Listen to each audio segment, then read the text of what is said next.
We are Prodigy.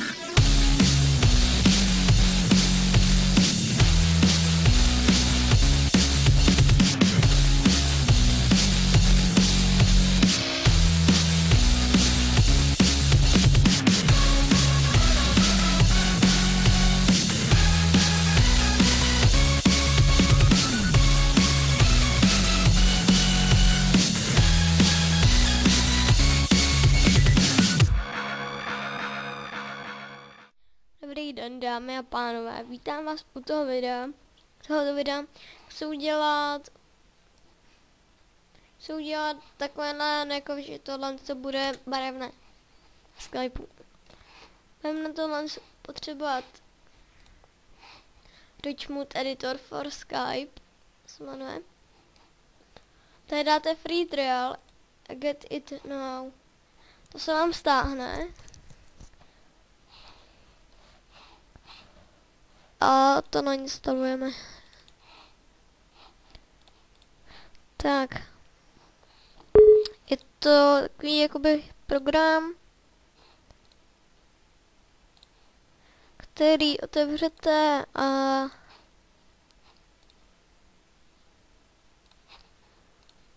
prostě otevřete, no.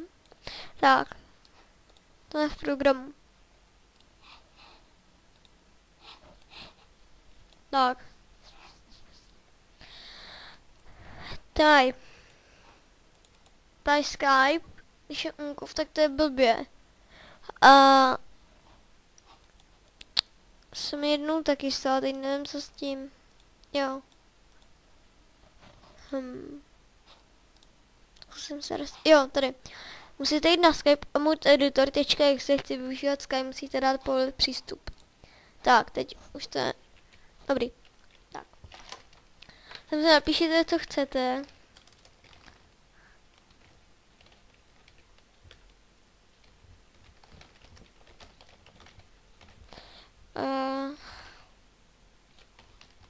Tak.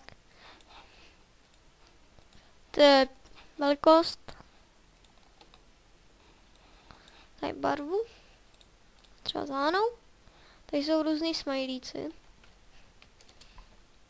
Je vybrat. Tady mobil, nebo co to je. Tady můžete udělat link z toho.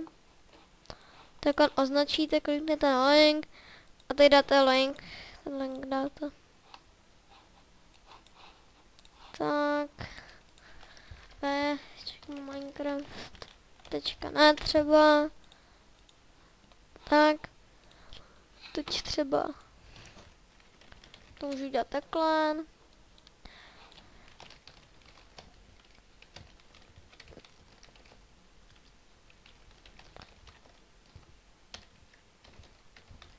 Tak. Tohle, no. Tak. Co ji označím. Link. Edit link. Tak.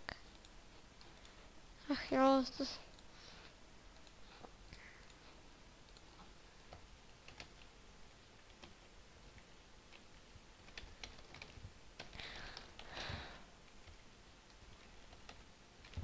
Tak.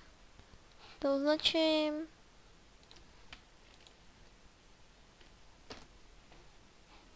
Kamže označím. Celý. Dám link. Read link. Yes. Celý. Tou zónou. To nejde. Tak. Označím link. Vložím ho tam, save. Tady si můžete změnit font. Nevím, proč to nejde, ale když to píšete, spíš center, to je zarovnání. Když jsem zapomněla na tu jednu věc. Jo, už. To změním ten font, ale pokud ho ostatní nemají, tak jsem tam nic nezobrazí, myslím, nebo teďka nevím.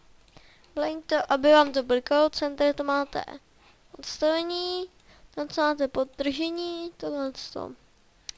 kurzivu. A tohle to máte, jinak se jmenuje, myslím, v překladu to je bold, teda v angličtině jakoby.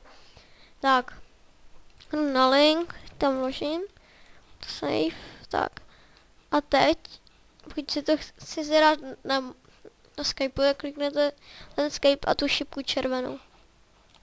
Tak a je to tam. A teď, když na to kliknete, otevře internet, tady to. Tak aplikátor je to modrý na tom. Je to odstavený. Tak to je pro tenhle tutoriál vše, tak zatím čus.